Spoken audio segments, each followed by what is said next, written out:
Hello and welcome to this Let's Play for Building & Co. You Are the Architect. Let's jump straight into the first level, which is small residential building. So the first level of the game, we have to make an apartment building with 5 flats, all of low quality.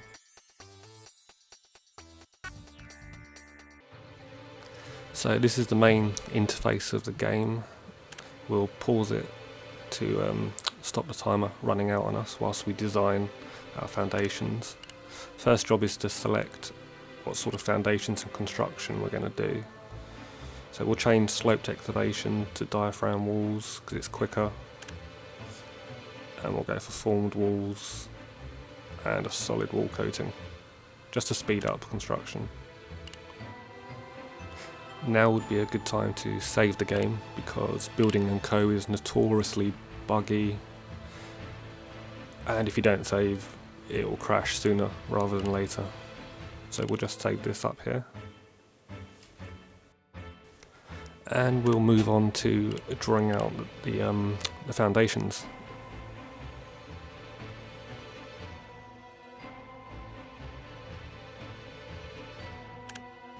So a good tip is to put the crane in before you draw the foundations. That way you can see if you have the whole building site covered.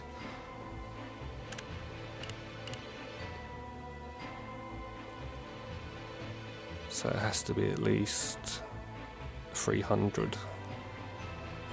So we want to try and fit everything into one floor because constructing more floors equals more time and money. We'll make sure our pipe connections are within reach of the crane,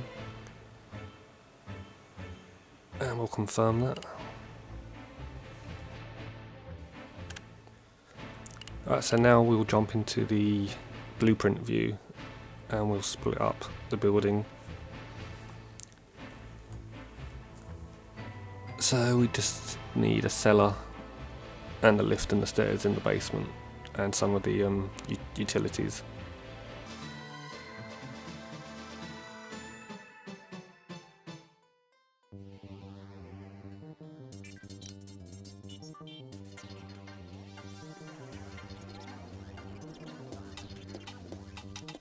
So we confirm the basement and we'll move up to the top floor, or the ground floor, sorry. We should be able to fit everything in this one floor. So we'll put the stairs in again in the same place that they were. On bigger buildings you can put the stairs in the middle, but on this small building it's not a major issue.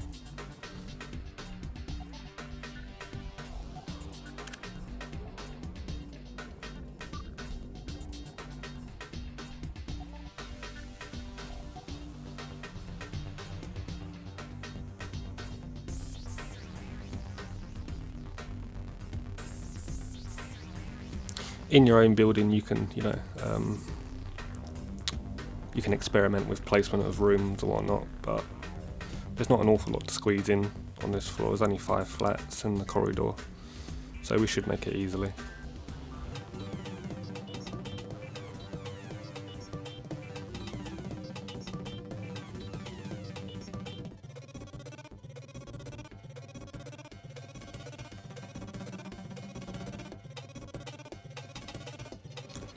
We can afford to be generous with the room sizes because I've made the foundations a little bit bigger than they really need to be, but we'll split these rooms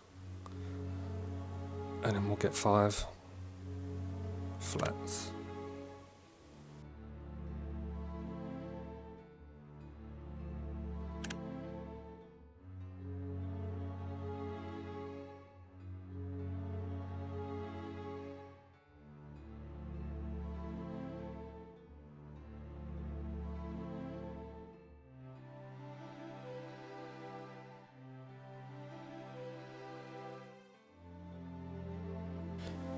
So there's my 5 flats, and then we'll confirm because the floor is full, and we'll go up onto the roof and we'll just put roof over the entire floor to seal the building. And that's it, we've got a building. Let's hire some staff.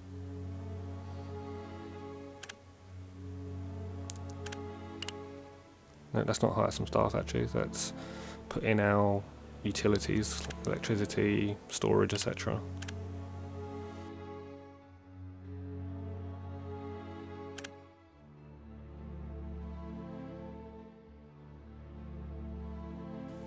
And then we'll squeeze in the electricity down the side, as well as the other utilities.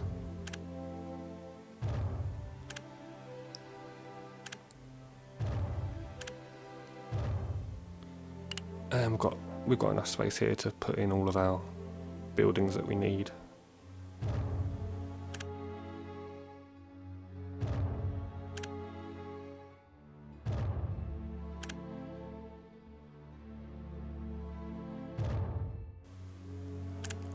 And finally some room for some bins for when we collect the rubbish, because otherwise it just builds up and slows down your workers.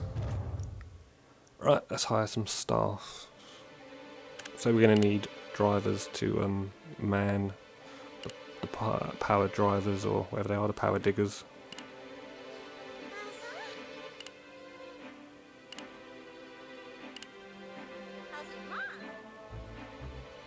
So let's grab a cable and a power driver and a dumpster.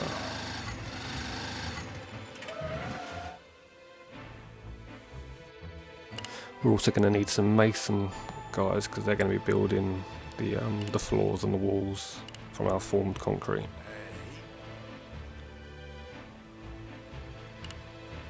Formed concrete is, I would say, better on small buildings with lots of floors, but with a building with a large footprint, it's very slow, because the crane is the thing that slows down the most.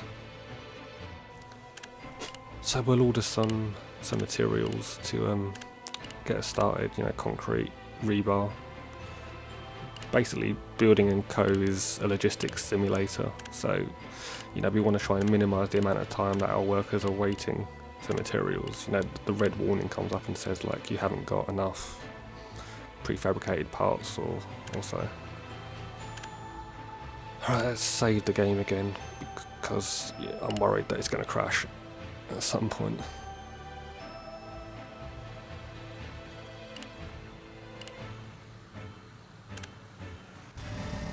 And let's run it a bit quicker so that we don't have to waste time. If I actually set the workers to work on the ground floor, that'd be good. So you can see the trucks coming and going now, delivering our rebar and concrete, which we're using to make this diaphragm wall around the outside of our foundations.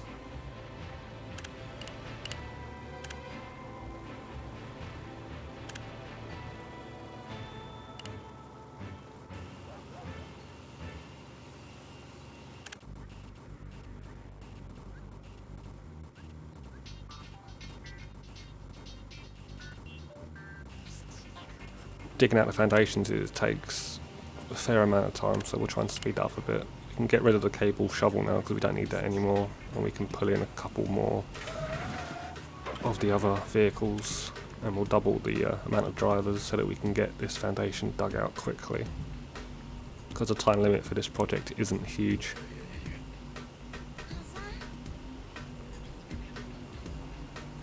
And here they go.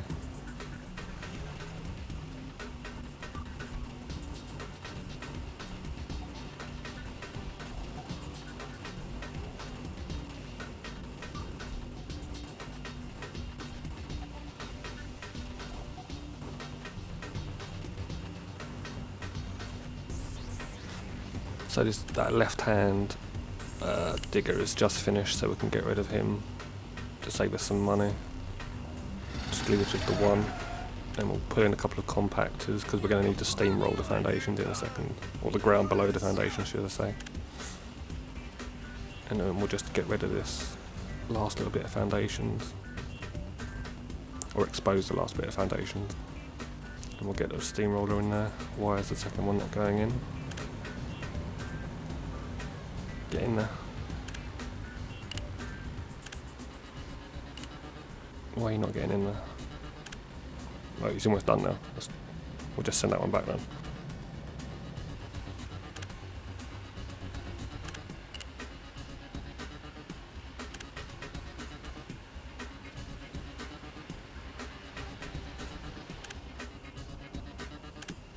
Yeah, this is what I was saying. The red square means I haven't got any scaffolding in stock, which I should have ordered a little while ago.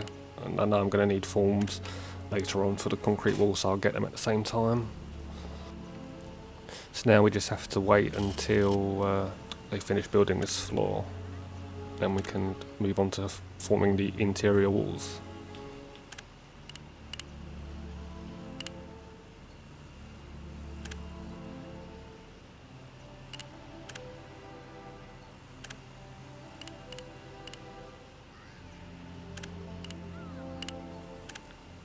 So I'm just going to start stockpiling some resources that I know I'm going to need later on, like insulation, prefabricated parts, stuff like that, because I know they're going to be needed on the upper floors, and it will save some time.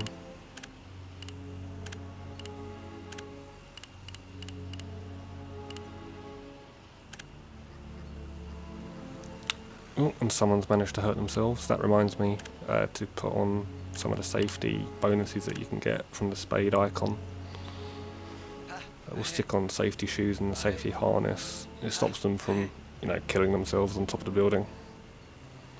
And there's lots of other bonuses, motivation, speed, depending on what buildings and that you've got.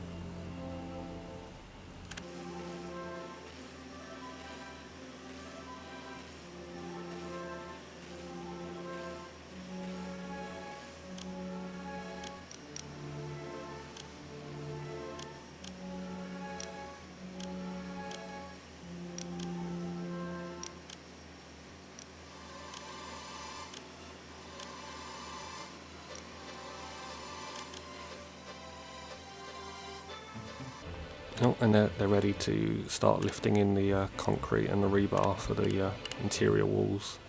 See, the crane lifts it all in,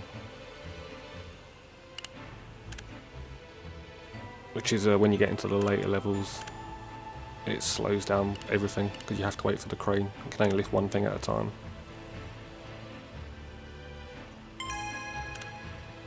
Thankfully there's not many walls in that level, so we need to hire a technician.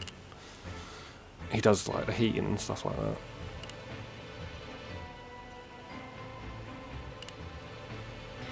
It's just a matter of balancing sort of speed and against the money. If you hire everybody in the game, you'll probably run out of money. If you hire one person for each team, you'll probably run out of time.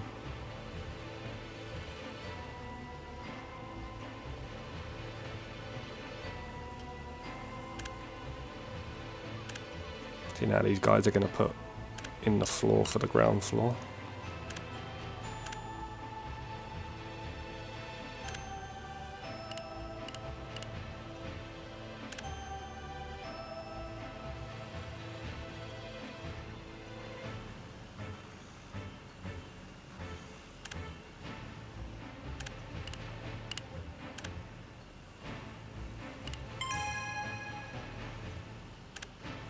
So we also need some carpenters. These guys install the drywall and stuff like that. And later on we're going to need decorators as well. But I don't think there's any decoration in the basement, so we can hold off on hiring them for a little while. And we'll just set them to work. It won't take long for them to those 3 pieces of drywall in.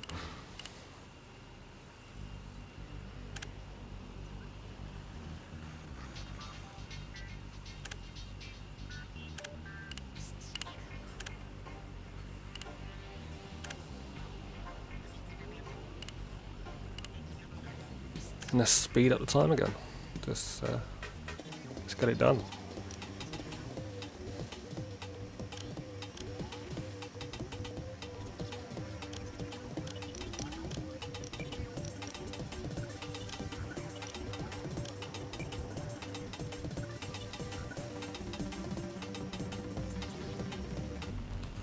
Oh, that's my low hard drive space warning. AVIs, oversized. Anyone else think AVIs are well oversized? Okay, and we're back. We've changed encoder now to H.264, so hopefully I won't need to dedicate 100 gig to a 10-minute video. Let's crack on.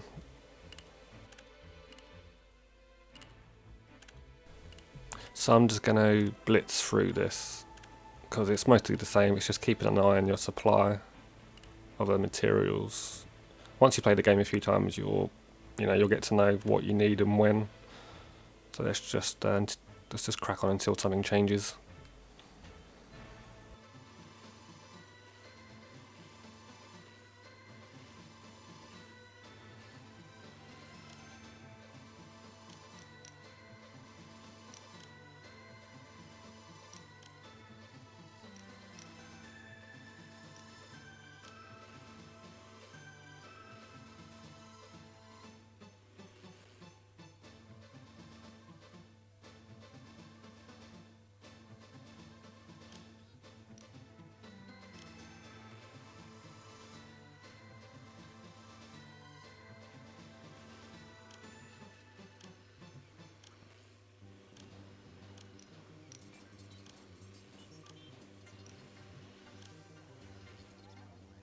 So once our guys finish this floor here, our drivers will start digging out the last little bit of mud that's above the pipe and cable connections, and then the crane will lift in the prefabricated parts, and we'll set our drivers to fill it up again. And then after that, the drivers are pretty much useless, so you can just sack them and return the vehicles to save some money.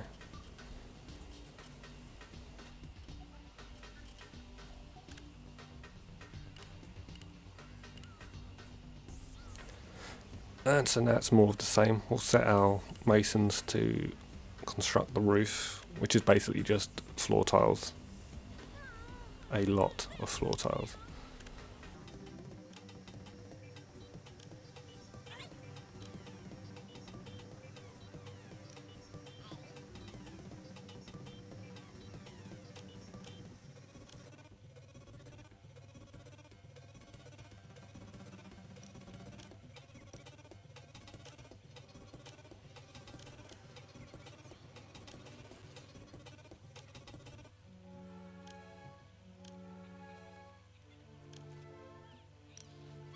Okay, the roof's finished, so we can get rid of a couple of masons because they're only really there to sort out the scaffolding. And finally, we can get some decorators.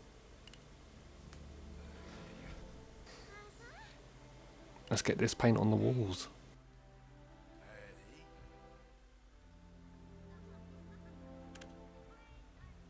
And they'll get busy.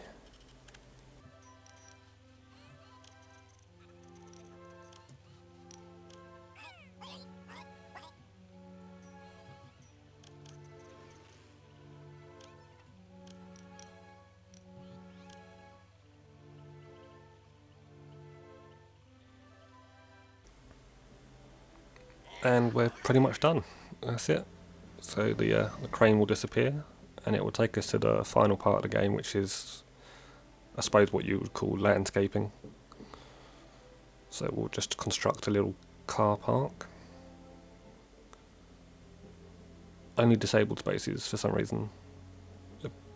Apparently, able-bodied drivers aren't allowed to park on the property. And we'll just make it look a little bit fancy. We'll put some statues in, we'll put some trees in.